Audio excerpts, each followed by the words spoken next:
standing before you and recognizing our firefighters and paramedics for their outstanding efforts. For most incidents, they are what a rescue team represents. They're heroes. When a person goes into cardiac arrest, every minute, every second counts. On average, only 8% of patients who experience cardiac arrest outside of a hospital setting survive.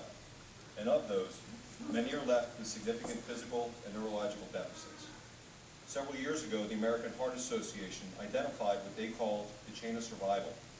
In emergency cardiac care, every link of the chain must be present and strong in order to provide the patient with the highest chance of survival.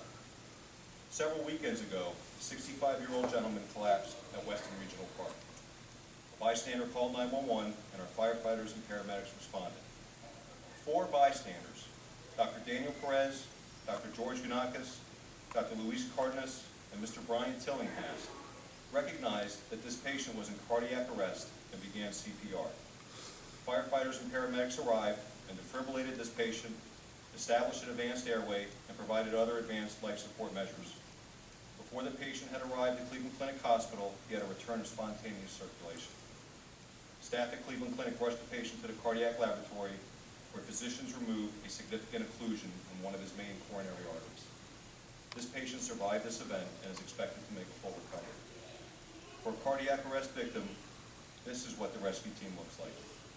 These are the first critical links in the chain of survival: recognizing the event, calling 911, providing CPR, and providing advanced cardiac life support. I applaud our firefighters and paramedics for doing such an excellent job during this incident. I also want to thank and recognize these gentlemen. They took selfless action and they got involved. And by doing so, they helped save this gentleman's life. Sometimes heroes wear uniforms, and we see them stand before you every month. But you don't have to wear a uniform to be a hero. And tonight, it's truly a pleasure to recognize all of the heroes before you. For their outstanding efforts in providing the highest level of pre-hospital emergency medical care and for making a difference in this patient's life, it's an honor and a pleasure to present our May Employee of the Month honors to Captain Cynthia Kelly, Lieutenant Phil Klarovich, Driver Engineer Aileen O'Neill, Firefighter Paramedic Gisela Bass, Firefighter Paramedic Carl King, and Firefighter Paramedic Daniel Cook. And in recognition for their selfless efforts in providing CPR and for exemplifying the best of the Western community, it's a pleasure to present our Citizen Lifesaver Awards to Dr. Daniel Perez, Dr. George Ganakis, Dr. Luis Cardenas, and Mr. Brian Tillinghast.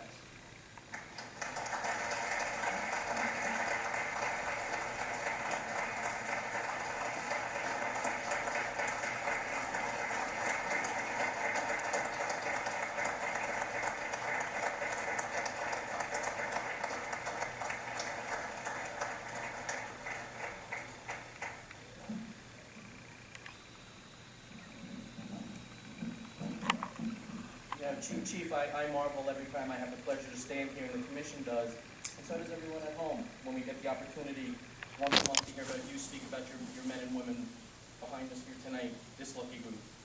But it's not the everyday occurrence where we actually have some of Weston and the surrounding community's smartest and brightest who stand here and are receiving awards because of action they took.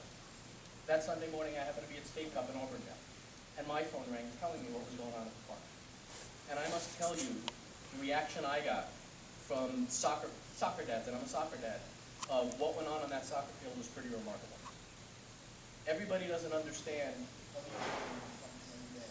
what their jobs require them to do and how they go about doing it. But they're trained for that. And yes, some of you are doctors. But at the end of the day, to jump on a situation immediately for as long as you did to keep this gentleman alive is truly remarkable.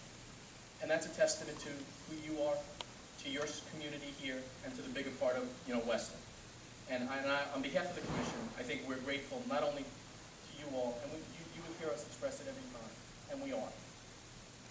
And it's remarkable every time we hear about an incident that's truly, really, whether it's a child in a pool, this gentleman on a soccer field, but they have residents, soccer players. Doesn't matter who you are. You're a soccer player, but you knew what to do. To do it for as long as you did to save this man's life is truly remarkable. So on behalf of the Weston City Commission, and I'll ask everyone to come congratulate you as well, we also have awards for you this evening. And I'd like to present them to you on behalf of the City Commission as a small token of our appreciation. Dr. Cardenas?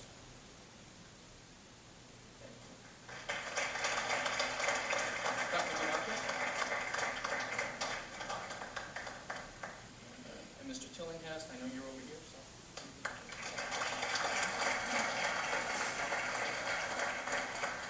And Chief, it goes without words how we feel about you and your men and women. And turnout tonight of the soccer team, you were here to congratulate them on what they did, is a testament. You've got the presidents of the leagues who are here.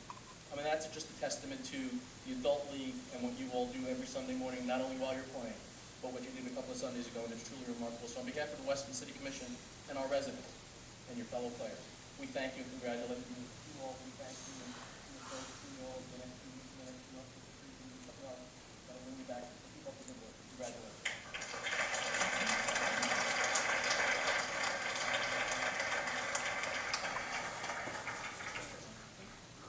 Feel free.